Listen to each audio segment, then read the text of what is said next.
Yeah, City of the Gods. Look at the top of the screen up here. You see up here? Just like this right here. You see these? That's this right here. You see it? Look up at it around my neck. See it?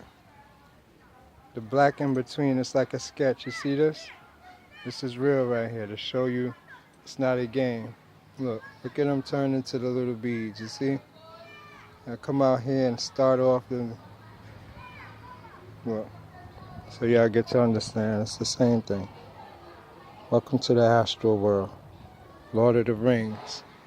Let's go on now. Let's start this conversation. Leave me up there then. Hands stretched out. That's this. Two white clouds down at the bottom. He's going to be with us for this journey. As a matter of fact, that's my nephew sitting in the wheelchair. Now that I see the whole formation, you see the head is at the top, his hands is on his knees, and you see his feet is on the bottom cloud. You see two of my balls. I hate that word. I gotta make them different. Orbs. That sounds so perverted. I feel like a freak. I was watching that video where I was like, come balls. So, nah, let's stop this. But seriously, you see the cloud? You see the ball? The orbs? That's what they are. All right, let's do this. You see, and you see how you do? It's gonna be like he's gonna make it the last thing you see, and he's showing his face. So is the God next to him, right? You could say right there. It's the face right here. You see his face? This would have been one hand. This would have been his feet. This would have been the head if you're watching the whole transition, where it's going to disappear into the orb balls. This is going to become eyes now, as you can see the eye coming in to verify what I'm saying is real. I wish I could zoom. This is the back camera, so this is just for the video purpose. You see the wolf head come in now. This is family right here. As y'all been seeing in my old videos, kindness, I call them wolf. Well, that's it. And you see the formation of it forms a wheelchair man. You see his arm right here now. This will be the shape of him in the wheelchair. You got to know how to keep up with this stuff. I'll teach you. Just hit me up, University of Conscious Science. That's why I picked that name, University of Conscious Science, way before I knew any of this stuff, because it's so funny. They tell you all of this in your mind, and you know this. So I took on that task of putting University of Conscious Science together because I know it was going to be something unique and different and big. When I say big, I mean I'm going to bring something to change the world, and I ain't even get started yet. This is dilly-dally talking on here, but the research be real. I got terabytes upon terabytes of daily recordings of paranormal stuff, and all of this is part of the journey. It's not that I'm not really here to talk about. We're going to be discussing really the beast, but I want you to understand this is a part of Kundilini Awakening. I want to touch that subject before anything first, but I'm going to put that in a separate video too, because I know a lot of people like to scroll for title names and subject matter, so it will be in that title within that subject. But here, this is about the beast, or really I'm going to give it probably a different name to integrate it into it. But when we're talking about Kundalini activation, you're not just talking about you could say, I don't know, because it's been a long time now. It's been like 2.5 years since I seen things the other way. We was like seeing it from like it's a third eye open and your third eye open. Yo, I want my Kundalini activated. Well, that's what I was thinking too. And to be like the Egyptians and to be to myself, I really believed in it, what they're saying, but it was way more deeper and more to it as I started to have my experiences that I all of a sudden started having to research to help save me from losing my mental state. All right, so how is that possible when you go on? Isn't Kundalini activation a good thing? What is it? What's you talking about, Damien? Well, this is what it is. You see, when you have your Kundalini activate, it's a serious process. It's like you go through a metamorphosis. We never fully evolved. We're in the process of evolution. And our government, you could say the Saxons, the ones who put this fake world together that we believe in, they actually sat down and really, really thought this out in the sense of they actually made it so it won't make you wake up, make you ascend, make you understand what's going on. Because at the time they created it, they was in it when it was actually how it was. They changed it. You understand? Meaning we was one seeing all of the electromagnetic spectrum, seeing the gods, seeing God, seeing entities, aliens, everything. And slowly they worked a system out through isolating a set group of people, which would be today the first white peoples, and then giving them a doctrine to counter the Kundalini, the snake people, the Nagas, the first people of the earth, the indigenous people. The reason why now you're looking at it from this perspective is because it has a religious overtone to it today. It wouldn't have been religious originally because you saw the whole electromagnetic spectrum. So you would have seen what they were drawing. You would understand what they was trying to tell you. But being that we can't see no more, we only have books to tell us in their version of the story. If you look at the word apple, they tell you what an apple is. They tell you the definition of it, and your colors. Red is red because they tell you red is red. Blue is blue because they say blue is blue. So like you don't actually have a reference point of pre-civilizations from other people left their records. You do a comparison with this modern record to compare it to make understanding of what's going on today in reference to what took place yesterday. So being that we don't have no reference point, we believe that we're the greatest things and technologically advanced and that we are the higher beings. But in reality, when you get a little remnants of these books or these writings from the ancient times or the old records, you see that we're the opposite. We're missing something. And these is now what you would call the Kundalini activation.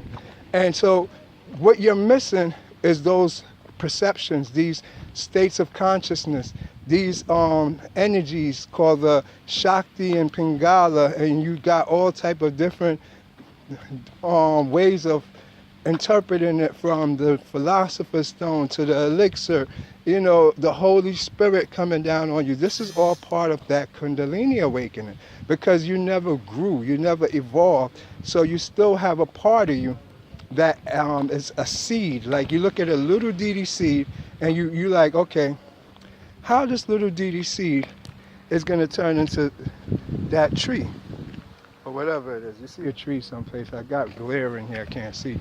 Well, the business is whatever blueprint or schematics that is going to be the tree is already inside the seed. And so you might go to the tree when the tree is only 5 months old and think you got a full-grown tree and it's at its peak.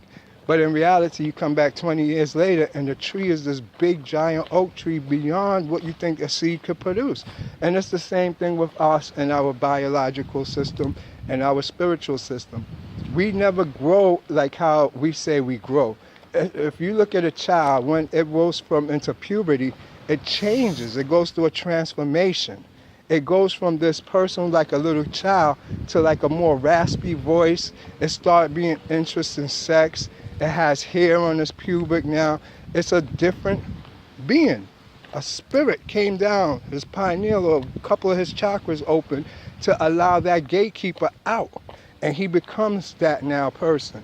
You understand? Now when you're in school and education, it looked like he has a personality, characteristics of one person, but in reality it's the same chakra god on everybody at that point. That's why it's called puberty, and you know it's classified. It could be classified. It has laws to it.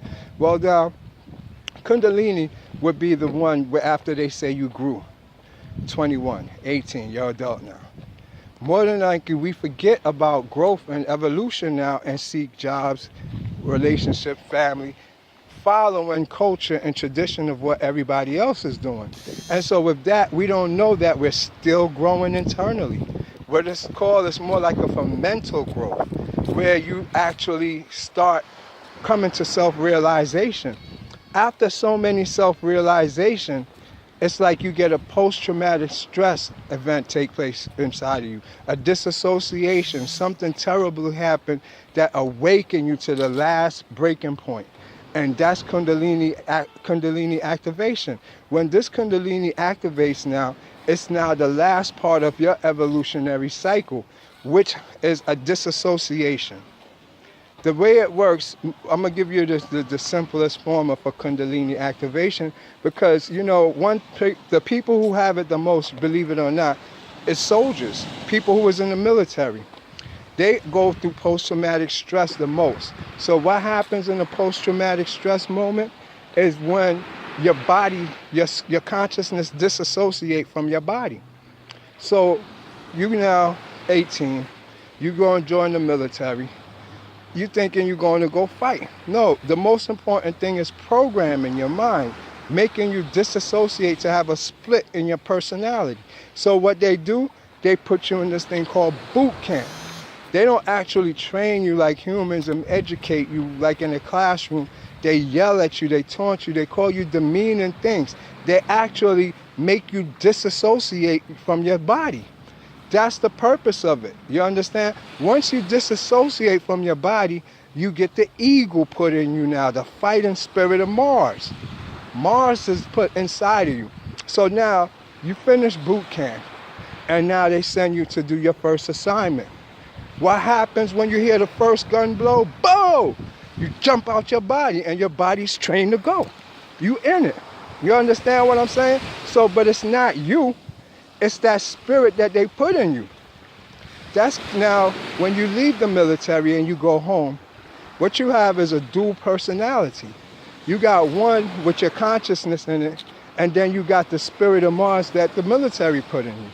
And so now what wind up happening, you see both of them. It's like two worlds, all right, it's inside of you. And the thing with these two worlds is, in mind and in brain, it affects two parts, the mammalia and the reptilian brain. So the reptilian brain is where the actual program resides, because it's a beast, it's the animal side of you. It's easy to program, it's a gatekeeper. So, but your higher self is your consciousness that overrides it on a regular daily basis.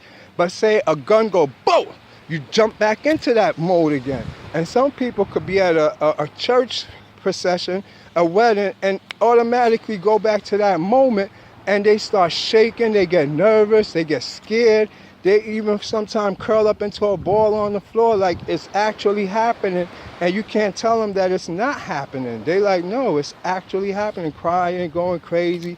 Some people start throwing punches and all that shit, get out their way.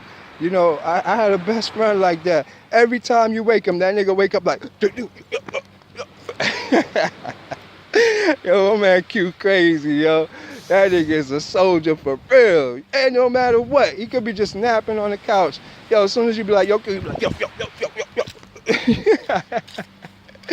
Yo, anyways, back to what I'm saying. Is that post-traumatic stress will mess you up, though. Because the simple fact is, let's get to the point. Our government, the United States, the medical system, don't put this into education. They don't even educate the doctors on this, right? So when you get these events happening, it's like you get you get this, how could I put it? Because in your brain, from what I was saying with the post-trauma of the soldier, they're reliving that moment.